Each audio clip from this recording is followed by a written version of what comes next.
कांग्रेस के वरिष्ठ नेता और गुजरात से राज्यसभा सांसद अहमद पटेल का 71 साल की उम्र में निधन हो गया। पटेल 1 अक्टूबर को कोरोना की चपेट में आए थे। उन्हें 15 अक्टूबर को मेदांता अस्पताल में भर्ती कराया गया था। अहमद पटेल के बेटे फैसल पटेल ने ट्वीट करते हुए इस बात की जानकारी दी। वहीं प्रधानमंत्री नरेंद्र मोदी ने भी अहमद पटेल के निधन पर शोक जताया और अहमद पटेल के बेटे फैसल से फोन पर बातचीत की। तो सोनिया गांधी के राजनीतिक सलाहकार थे पटेल, जो तत्कालीन प्रधानमंत्री स्वर्गीय राजीव गांधी के संसदीय सचिव भी रहे हैं। प्रधानमंत्री नरेंद्र मोदी ने ट्वीट किया है, अहमद पटेल जी के निधन से दुखी हूं और अहमद पटेल को अपने तेज दिमाग के लिए जाना जाता था। कांग्रेस को मजबूत करने के लिए वे हमेशा याद किए जाएंगे। उन्होंने कई साल सार्वजनिक जीवन में समाज के लिए काम किया। अहमद पटेल 2001 से सोनिया गांधी के राजनीतिक सलाहकार थे। जनवरी 1986 में वे गुजरात कांग्रेस के अध्यक्ष बने थे। 1977 से 1982 तक यूथ कांग्रेस कमेटी के अध्यक्ष रहे। सितंबर 1983 से दिसंबर 1984 तक वे कांग्रेस के जॉइंट सेक्रेटरी रहे। तो 71 साल की उम्र में अहमद पटेल का निधन हुआ। 71 साल के अहमद पटेल 3 बार लोकसभा के सदस्य रहे, 4 बार कांग्रेस से राज्यसभा सांसद रहे।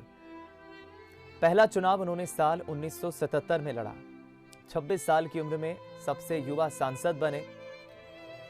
सोनिया गांधी के राजनीतिक सलाहकार के तौर पर भी उन्होंने बेहतरीन एक राजनीतिक पारी खेली और ये बात उस वक्त की है 1985 में, जब तत्कालीन प्रधानमंत्री स्वर्गीय राजीव गांधी के वो संसदीय सचिव रहे।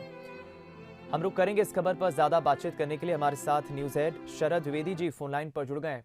शरद जी, वाकई दुखद बात है कि अहमद पटेल अब हमारे बीच नहीं रहे, लेकिन कांग्रेस को काफी नुकसान हुआ है। खासतौर पर रणनीति बनाने में अहमद पटेल का काफी पार्टी में एक सक्रिय योगदान रहा है। उनके जाने से काफी नुकसान पार्टी को हुआ ही है, कैसे देखते हैं आप?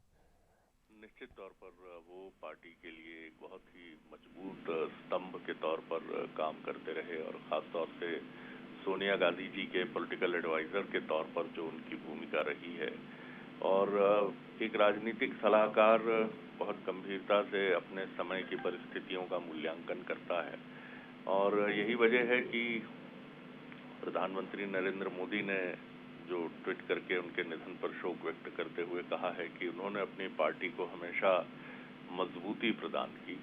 और ये बात बिल्कुल ठीक है कि जिन परिस्थितियों में अहमद पटेल काम करते रहे वो कांग्रेस के लिए एक ऐसी परिस्थितियां थीं जो बहुत आदर्श और बहुत अनुकूल परिस्थितियां नहीं थीं।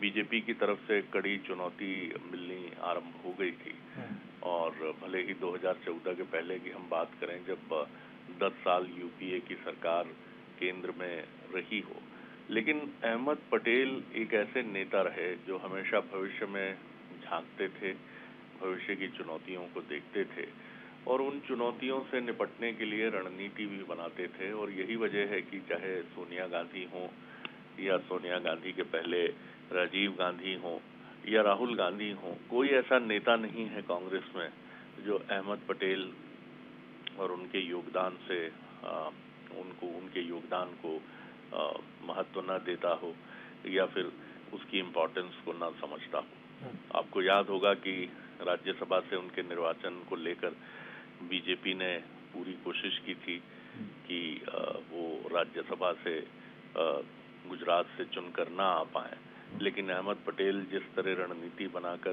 पूरी बीजेपी से जूझे थे वो अपने आप में एक मिसाल है। और यही वजह है कि बीजेपी में भी उनका बहुत सम्मान था। गुजरात से वो आते थे और करीब करीब 3 बार लोकसभा और 4 बार राज्यसभा सांसद के तौर पर उनका लंबा कार्यकाल रहा।